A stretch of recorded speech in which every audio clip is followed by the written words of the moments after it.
శ్రీమాత్రే నమ. జయ గురు దత్తాత్రేయ నమ.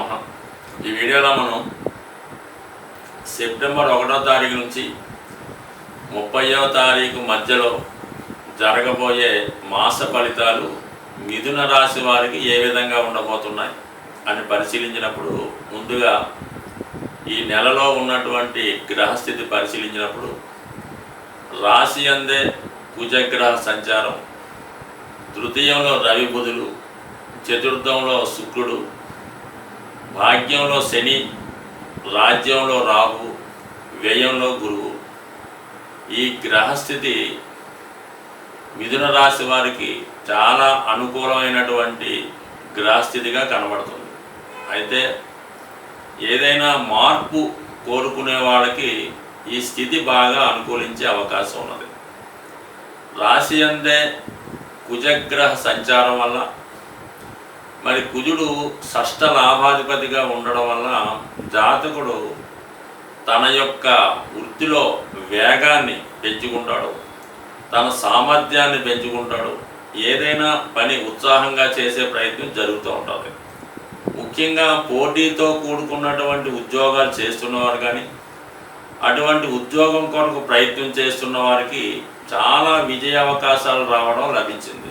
అది క్రీడా రంగంలో ఉన్నవాళ్ళకి కానీ, ఏదైనా police department, navy, air force వాటికి సంబంధించినటువంటి ఫిజికల్గా ఫిట్నెస్ ఉన్న వాళ్ళకి ఇది చాలా మంచి సామర్థ్యాన్ని, వాళ్ళలో శక్తిని పెంచే అవకాశం ఉంది. ఎంత గొప్ప పోటీ అయినా చాకచక్యంతో, సామర్థ్యంతో సాధించే అవకాశం ఉంది. అలాగే ఆరోగ్యం పెంచుకునేవాళ్ళు, బాడీని సిక్స్ ప్యాక్గా చేద్దాం అనుకున్నవాళ్ళు, ఫిజికల్ ఫిట్నెస్ కోసం ప్రయత్నించే వాళ్ళకి ఇది చాలా అనుకూలంగా ఉంటుంది. మొత్తం మీద కుజుడు జాతకుడికి విజయ అవకాశాలు చాలా ఎక్కువగా పెంచడం జరుగుతుంది. ఫర్ ది సేమ్ టైం మరి ఆర్థిక పరంగా ఉన్నటువంటి సమస్యల్ని పరిష్కరించే ప్రయత్నం చేస్తూ ఉంటాడు. చిన్న చిన్న లావాదేవీలు కానీ, కోర్టు సమస్యలు కానీ, సెటిల్మెంటు, పోలీస్ స్టేషన్ విషయాలు ఉంటాయి. అవన్నీ కూడా జాతకుడికి అనుకూలంగా మారి తను అనుకున్న విధంగా సాల్వ్ అయ్యే అవకాశం ఉన్నది. అయితే జాతకుడు మరీ దూకుడుగా, స్పీడ్గా వ్యవహరించకుండా చాలా వరకు ఓర్పుతో, సహనంతో వెయిట్ చేసి ఫలితాన్ని సాధిస్తేనే మంచిది తప్ప, ఏమాత్రం తొందరపడినా అది మనకే మోసం వచ్చే, నష్టం వచ్చే అవకాశం ఉంది. కాబట్టి కొంత సామరస్యంగా వ్యవహరించండి, తప్పనిసరిగా విజయం సాధించే ప్రయత్నం చేస్తారు. దీనికి అనుగుణంగా 3వ స్థానంలో రవిగ్రహ సంచారం. సో ఇది ఒక విధంగా మీరు చేస్తున్నటువంటి ప్రయత్నానికి ప్రభుత్వ అధికారులు కానీ, బాగా అనుభవం కలిగినటువంటి మేధావులైనటువంటి మిత్రులు కానీ, మీ యొక్క తండ్రి తరపు బంధువులు కానీ మీకు సహకరించే అవకాశం ఉంటుంది. బట్ 3వ స్థానం కూడా ఉపజయ స్థానం కాబట్టి మీరు చాలా అనుకున్నదే తడుగా ఏదన్నా పని ప్రారంభించే ప్రయత్నం చేస్తారు. ముఖ్యంగా ఉద్యోగ ప్రయత్నాలు కానీ, ఉద్యోగంలో మారేందుకు చేసే ప్రయత్నాలు చాలా వరకు ఫలిస్తాయి. మరి 3వ స్థానంలో ఏర్పడినటువంటి బుధాదిత్య యోగం ఏర్పడడం వల్ల జాతకుడు తన జ్ఞాపక శక్తి బాగా పెరుగుతుంది, వృత్తిలో తన నైపుణ్యాన్ని పెంచుకునే ప్రయత్నం చేస్తాడు. రాష్ట్రాధిపతి బుధుడు రవితో కలిసినప్పుడు ఆటోమేటిక్గా ఏమవుతుందంటే జాతకుడికి కాన్ఫిడెన్స్ పెరుగుతూ ఉంటుంది. ఎంత పనైనా, ఎంత గొప్ప పనైనా మనం సులభంగా చేయగలమనే ఆలోచన వస్తుంది. ఎంత పెద్దవారినైనా కలుసుకొని మీ యొక్క కష్ట నష్టాలని వివరించి వారితో ఫేవర్గా పని చేయించుకునే సామర్థ్యం కూడా ఈ సమయంలో మీకు ఉంటుంది. అంటే ఈ విధంగా మీకు అటు ప్రభుత్వం నుంచి కానీ, అటు వ్యాపార వర్గం వారి నుంచి కానీ సహకారం అంతా ఉంటుంది. ఇది కూడా చాలా అనుకూలంగా ఉంది. ముఖ్యంగా వ్యయాధిపతిగా ఉన్నటువంటి శుక్రుడు 4వ స్థానంలో నీచ స్థితి పొందుతూ కేతుగ్రహంతో కలిసి ఉండడం వల్ల ఏంటంటే, మీరు స్థిరాస్తి సంబంధించిన విషయాల్లో ఏదైనా పెట్టుబడి పెట్టడం కానీ, ఏదైనా కొత్త వాహనం కానీ, లేదంటే ఏదైనా గృహం కొనుక్కోవడం కానీ, గృహ నిర్మాణం చేపట్టడం కానీ జరిగే అవకాశం ఉంటుంది. కాబట్టి ఈ సమయంలో మీరు స్థిరాస్తి మీద పెట్టుబడి పెట్టే అవకాశాలు ఉన్నాయి. కొత్త వాహనం కానీ, గృహం కానీ కొనుక్కునే సూచనలు కూడా ఉన్నాయి. సో ఏదైనప్పుడు కూడా అది నిర్ణయం తీసుకొని తగు ఆలోచనతో ఈ ప్రయత్నం చేయడం వల్ల సమకూరుతుంది. మీకంటే 12వ స్థానంలో గురువు ఉండడం వల్ల ఏంటంటే, మీ దగ్గరటువంటి తగిన ధనం లేకపోయినప్పుడు కూడా మీరు ఇటువంటి గొప్ప కార్యక్రమాన్ని చేపట్టినప్పుడు అది మీ జీవిత భాగస్వామి ద్వారా కానీ, లేదంటే మీరు చేస్తున్నటువంటి వృత్తి ద్వారా, లేదంటే ప్రభుత్వం ద్వారా మీ అధికారుల సహకారంతో ప్రభుత్వ రుణంతో మీరు ఇటువంటి గృహం కానీ వాహనం కానీ సమకూరే అవకాశం ఉంది కాబట్టి ఖచ్చితంగా ప్రయత్నం చేయండి. అలాగే ఫర్ ది సేమ్ టైం గురువు ప్రస్తుతం 1000 స్థానంలో ఉంటూ దశమాధిపతి 1000 స్థానంలో ఉండడం వల్ల జాతకుడు తన వ్యాపార అభివృద్ధికి అదనపు పెట్టుబడి పెట్టే ప్రయత్నం చేస్తూ ఉంటారు. అదే ఉద్యోగులు అయినప్పుడు వారి యొక్క ఉద్యోగాన్ని ప్రస్తుతం చేస్తున్న ప్రాంతంలో కాకుండా వేరే ప్రాంతానికి మారడం కానీ విదేశ ప్రయాణం కానీ దూర ప్రాంతం ప్రయాణం కానీ జరిగే అవకాశం ఉంది. అలాగే ఆల్రెడీ వ్యాపార రంగంలో ఉన్నవాళ్ళు వేరే చోట వారి యొక్క వ్యాపారాన్ని విస్తరించే అవకాశాలు కూడా చాలా బలంగా గురువు యొక్క ప్రభావాన్ని కనబడుతుంది. మీ యొక్క ప్రయత్నానికి ఖచ్చితంగా అటు దైవ సహకారం లభిస్తుంది, పెద్దల సహకారం కూడా లభించే అవకాశం ఉన్నది. ఇక శని వక్రగమనంలో భాగ్యస్థానంలో ఉండడం వల్ల మరి ప్రభుత్వం సంబంధించినటువంటి ఉద్యోగాల్లో పరీక్షల్లో రాస్తున్న వారు ఎవరైనా ఉంటే అది ఏదైనా సివిల్స్ అవ్వచ్చు, లేదంటే గ్రూప్ 1 అవ్వచ్చు, అటువంటి పరీక్షలు రాస్తున్న వారికి ఈ సమయంలో ప్రభుత్వ పదవి రావడం కానీ దానికి సంబంధించినటువంటి ఇంటర్వ్యూలో నెగ్గడం కానీ జరిగే అవకాశం ఉంది.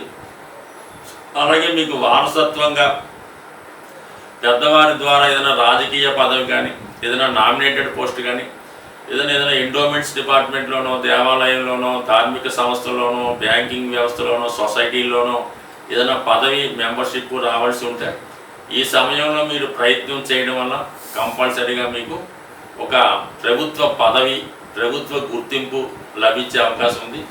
అటువంటి అవకాశం ఉన్న వాళ్ళు 100% ప్రయత్నం చేయవచ్చు. సో అలాగే ఏంటంటే కొంతవరకు కొన్ని అనవసర వ్యయాలు ఈ సమయంలో జరిగే అవకాశం ఉంది. కాబట్టి మీరు ఏదైనా ఇల్లు కొన్నప్పుడు అమ్మినప్పుడు ఏదైనా స్థిరాస్తి కొనుగోలు సంబంధంలో ఖచ్చితంగా కొంత జాగ్రత్త వహించండి. మీరు కొంత నమ్మిన వారి వల్ల కొంత ధన నష్టం జరిగే అవకాశం ఉంది. అంటే మీరు చాలా బిజీగా ఉండడం వల్ల ఏదైనా వ్యవహారాలు ఇతరులకు అప్పచెప్పడం వల్ల వారు మనీ విషయంలో మిస్మేనేజ్మెంట్ చేసి మీరు నష్టపోయే విధంగా చేయడం కానీ చాలా తక్కువ విలువ కలిగినటువంటి స్థిరాస్తి మీతో ఎక్కువ విలువ కొనిపించడం కానీ జరిగే అవకాశం ఉంది. కాబట్టి ఈ విషయంలో దగ్గరుండి వ్యవహరించడం మంచిది. లేని పక్షంలో కొంత మోసం కానీ నమ్మక ద్రోహం కానీ ఈ నెలలో జరిగే అవకాశం ఉంది. ప్రస్తుతం ఉన్నటువంటి గ్రహస్థితిలో అందరికీ ధనాన్ని వివాహ సౌఖ్యాన్ని సర్వ సంపదల్ని సమకూర్చే శుక్రగ్రహం గోచారీత్యా సెప్టెంబర్ నెల 19వ తారీఖు వరకు కూడా ఇంచుమించుగా నీచ స్థితిలో ఉండడం, అక్కడ ఉన్నటువంటి కేతు గ్రహంతో కలిసి ఉండడం వల్ల చాలా వరకు ఆర్థిక పరమైనటువంటి సమస్యలు ప్రతి ఒక్కరికి ఏర్పడుతుంటాయి. మనీ చాలా టైట్ ఏర్పడుతుంటుంది. అలాగే ముఖ్యంగా స్త్రీలకి అనారోగ్య సమస్యలు రావడం కానీ వారికి ఏదో విధంగా మానసిక ఆవేదన కలిగే అవకాశం ఉంటుంది. చాలా వరకు భర్తలు చేసే కార్యక్రమాలు పిల్లలు కరెక్ట్గా లేకపోవడం వల్ల కూడా ఈ సమయంలో స్త్రీలు చాలా మనోవేదనకి గురవుతూ ఉంటారు. అంటే శుక్రుడు గోచారీత్యా బలహీనమైనప్పుడు అది స్త్రీల మీద స్త్రీల యొక్క ఆరోగ్యం మీద ఎక్కువ ప్రభావాన్ని చూపడం జరుగుతుంటుంది.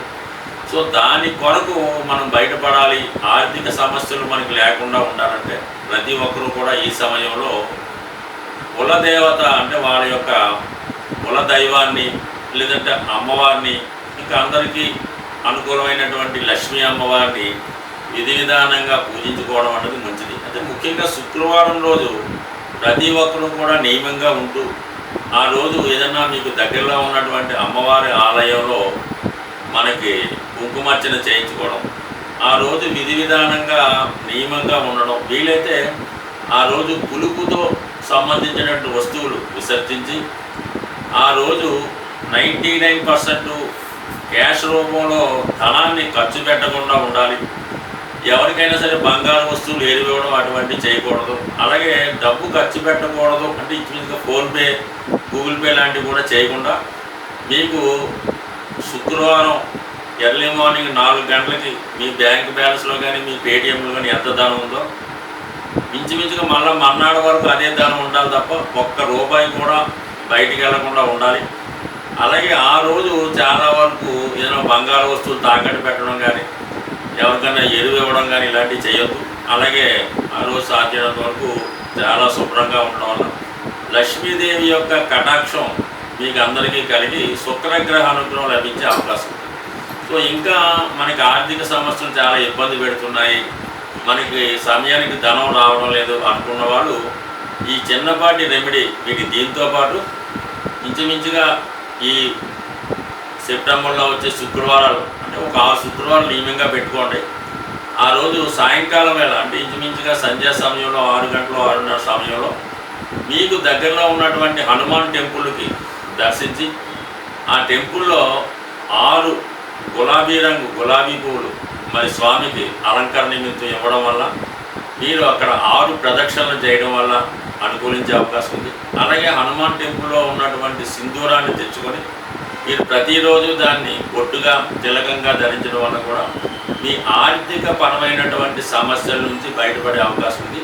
సో అలాగే వీలైన వారు లక్ష్మీ అష్టోత్తరాన్ని దాంతోపాటు విష్ణు సహస్రనామాన్ని కూడా పారాయణ చేయవలసి ఉంటుంది. అలాగే మరి శుక్రుడు కేతుగ్రహంతో కలిసి ధనానికి ఇబ్బంది పెడుతుంటాడు కాబట్టి గణపతికి సంబంధించినటువంటి గణపతి అష్టోత్తరం కానీ గణపతిని గరికతో అర్చన చేయడం కానీ చేయవలసి ఉంటుంది.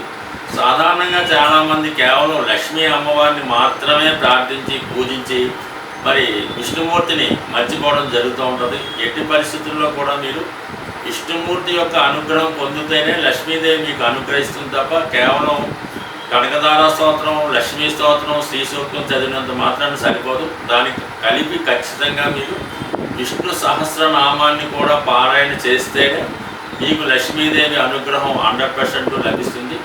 ఎవరైతే శుచిగా శుభ్రంగా ఉంటారో, ఎవరి గృహం అయితే చాలా లక్ష్మీకళతో చాలా శుభ్రంగా ఉట్టిపడుతుంటుందో వాళ్ళకే లక్ష్మీదేవి అనుగ్రహం కలుగుతుంది. అలాగే వస్త్రధారణలో కూడా 99% అవకాశం ఉన్నవాళ్ళు ఒకరోజు ధరించినటువంటి వస్త్రాన్ని మళ్ళా తిరిగి మర్నాడు ధరించకుండా ఉంటేనే మంచిది. దాన్ని ఏదో తడిపి కానీ మళ్ళీ కొత్తగా కానీ ఇస్త్రీ చేసి కానీ వేసుకుంటే మంచిది తప్ప ఒకరోజు విడిచిపెట్టినటువంటి వస్త్రాలు ఖచ్చితంగా 2వ రోజు కానీ 3వ రోజు కానీ అలాగే వాడకుండా ఉంటేనే మంచిది. కొంత ఇబ్బందికరమైన ఈ నియమాన్ని మీరు కరెక్ట్గా రెగ్యులర్గా పాటిస్తే ఆటోమేటిక్గా మీకు లక్ష్మీ అనుగ్రహం లభిస్తుంది. మీ యొక్క ఆర్థిక సంపద కూడా పెరిగే అవకాశం ఉంది. ఈ కొద్దిపాటి రెమెడీ కష్టమైనా ఆచరించి చూడండి, విజయం మీకే లభిస్తుంది. స్వస్తి.